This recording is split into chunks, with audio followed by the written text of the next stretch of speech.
From London, the National Broadcasting Company presents War Telescope, a review of the war week and a forecast of possible developments to come. War Telescope today features John McVane of NBC's London staff, a veteran reporter of the European scene. And for his report, we take you now to London. This is John McVane, pinch hitting for Elmer Peterson on this week's War Telescope. The other day, I talked with a man who for years has worked against the Germans inside France. Night and day, secrecy has been his right arm, danger his blood brother. Moving about the country with false identity papers, this Frenchman helped knit together the strings of resistance into one vast web of hatred, of conflict against the Germans. He's one of many men I know whose brains and courage are waging pitiless war against Germany, a war in which no quarter is asked or given, a war for freedom. So little has been said about this warfare that sometimes we forget it exists. We tend to think of war only in terms of bombing planes and uniformed battalions. We don't remember that across the continent of Europe are men who are undergoing starvation, hardship, and the peril of death, instant if they're lucky, long drawn out, and painful at the hands of the Gestapo torturers if they're unlucky. Their reward is to see a German war train derailed, some delicate bit of German factory machinery grind its guts out on a handful of sand, or some German officer or quisling fall in the street, while the echoes of Patriot gunfire still sound above the tap of running feet. Let me try to tell you something of this secret warfare, as I know it from talking with the men who've been fighting it, men who tomorrow may be passing Gestapo men in the streets of some quiet French town, men who are helping prepare the way for the Allied armies in their task of liberation. I can tell you something of what they write in the papers, printed secretly and as secretly passed from hand to hand, something of their ideas in the future, their ways of thinking, their hopes and fears. Americans, still living fairly comfortable lives, can't hope to understand fully the depths of despair, the strength of hope, and the fierce single-mindedness that motivates these saboteurs, these thousands of men of the Marquis who in part of France are carrying on open warfare with the Germans. Even the British can't comprehend how the foul pestilence of German occupation has governed the thought of the whole of Europe. What we can do is to give these men our help, our full sympathy, and an attempt at realizing how much they have done and are doing to win this war. First, they're giving up their homes and risking their lives for an ideal, even more than soldiers in uniform. To them, this is a political war. Either you help the Germans or you're against the Germans. That's the essential political aspect of the war. On that basis, life appears in blacks and whites. There are few grays. The socialist, the communist, the monarchist is judged only by his enmity to the Germans.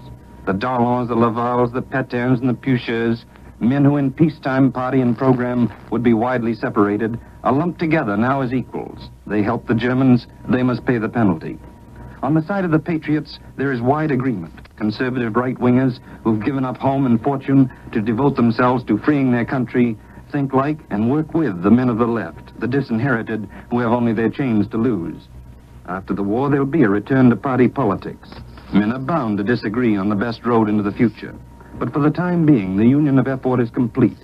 It may be that never again will the gulf between right and left become so dangerously deep as in pre-war France.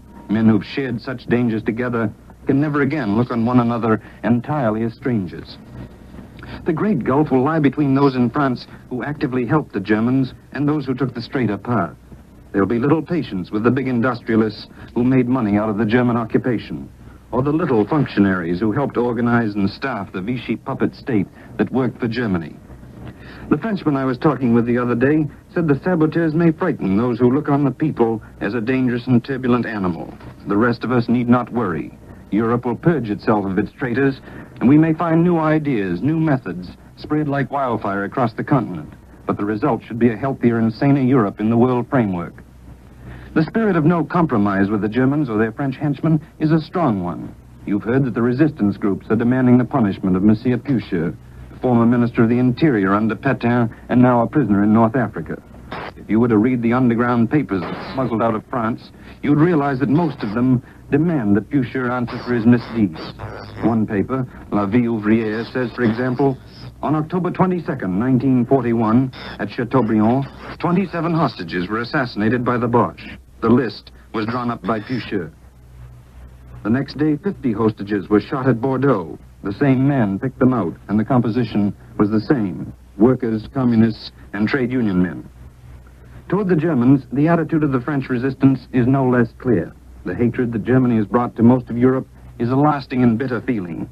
The shooting of hostages, the imprisonment of so many French men and women, and the forced labor inside Germany are seeds that will reap death for the Germans in the end. The French underground press passes around reports of the treatment Germany has meted out to Frenchmen.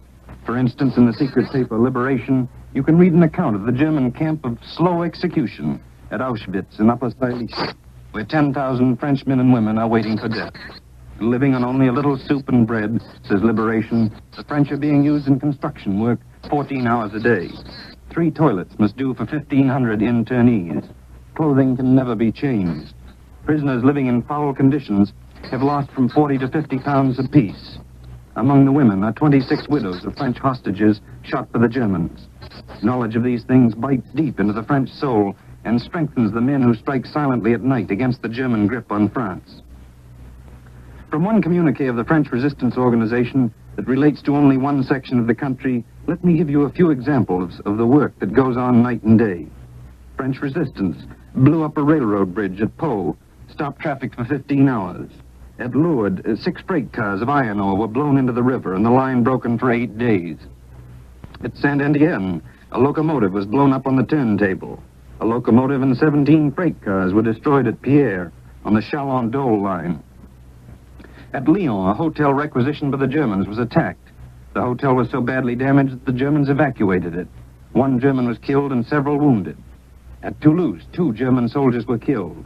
A French patriot was guillotined, and the same night, French resistors killed a German colonel as reprisal. A notorious French spy, an agent of the Gestapo, was attacked in his home. The spy and 2 of his comrades were killed, and the house destroyed. And so it goes, a long, detailed list of what happened in a few days in one section of France. Yet all is not violence, certainly not thoughtless violence. The French resistance organization is discussing and thinking about the future in intelligent fashion.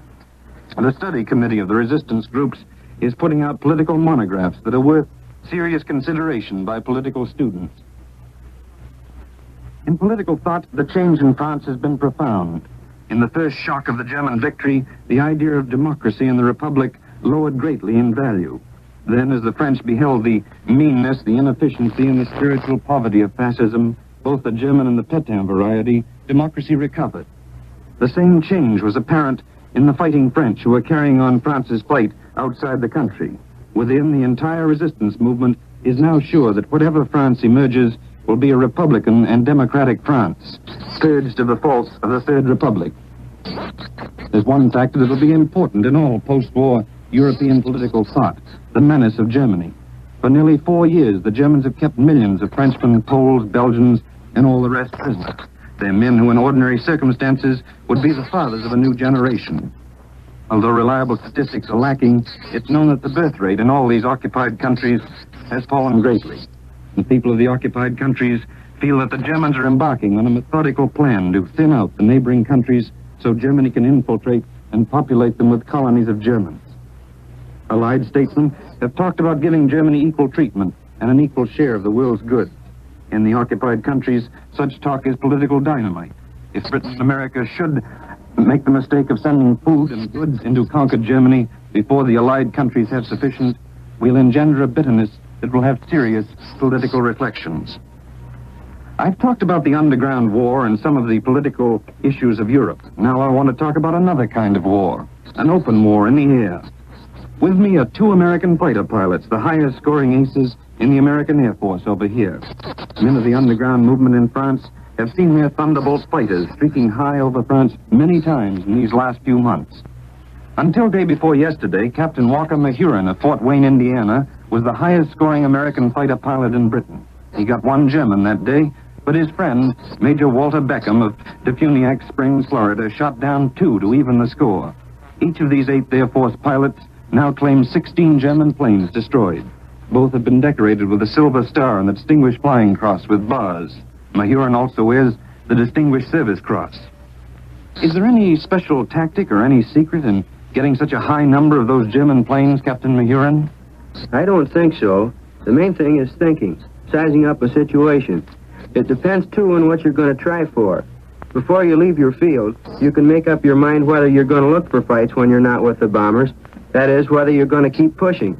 If you want to shoot down the Jerries badly enough, you can almost always find them. And what do you think, Major Beckham? I think it's mostly a question of getting on their tails and firing so close that you don't miss. You don't have to be a great shot if you get in close enough.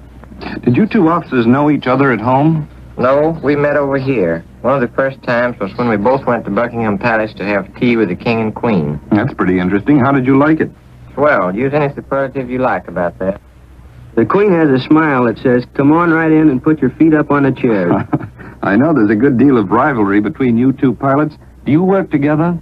Well, no, we're in different groups, but usually they use our two groups together in escorting fortresses and liberators on their bombing missions. We can check up on each other, though. I know I always read Beck's combat reports, and he reads mine. Of course, we read all the combat reports for information on any new wrinkles that Jerry may be trying. But maybe I read Beck's reports a little more carefully than the rest. Do you usually fly high cover for the bombers? Most of the time, but once in a while we come down and shoot up a German airfield on the way home. The lower you go, the more Jerrys there are in any hunk of sky. Once I was coming home in a formation of 8 planes.